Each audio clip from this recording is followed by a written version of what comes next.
15th శ్లోక నమాం దుష్కృతినో మూఢాః అక్కడ నుంచి 20th శ్లోకాకి jump అయిపోతారు. ఎందుకంటే ఇక్కడ లాస్ట్ లో ప్రపద్యంతే నరాధమ ఉంటుంది. నమాం దుష్కృతినోకి 15th శ్లోక. 20th లో ప్రపద్యంతే న్యదేవత. రెండు ప్రపద్యంతే వచ్చేసరికి కన్ఫ్యూజ్ అయిపోతారు. 15th దగ్గర 20 అని, 20 దగ్గర 15th అని నోట్ చేసుకోండి. అలాగే 6th శ్లోకాలో కొంచెం కృత్స్నస్య, అది అందరూ ప్రాక్టీస్ చేసుకోండి. 8th శ్లోకాలో ప్రభాస్మి శశి సూర్యయో, ఆ శశి కొంచెం కరెక్ట్ గా పలకాలి. అలాగే శబ్ద ఖే, అది 8th శ్లోక. 8th శ్లోక 3వ పాదం.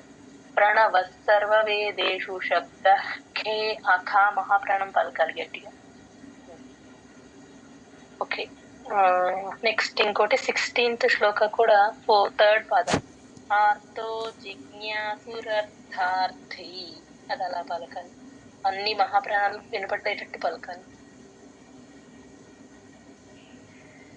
అలాగే 13th శ్లోక 4th పాద, 23rd శ్లోక 24th శ్లోక 1st పాద సేమ్ ఉంటాయి, చూడండి ఒకసారి.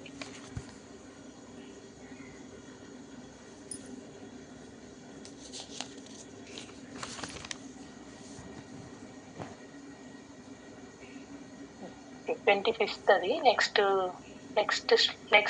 వీక్ లో వచ్చినప్పుడు కలుస్తుందిలేండి, ఇప్పుడు పర్వాలేదు.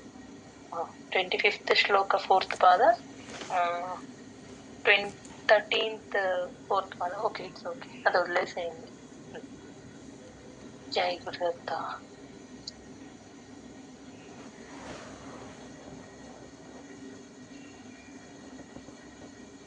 సత్యప్రసాద్ గారు హ్యాండ్ రైస్ చేస్తారా?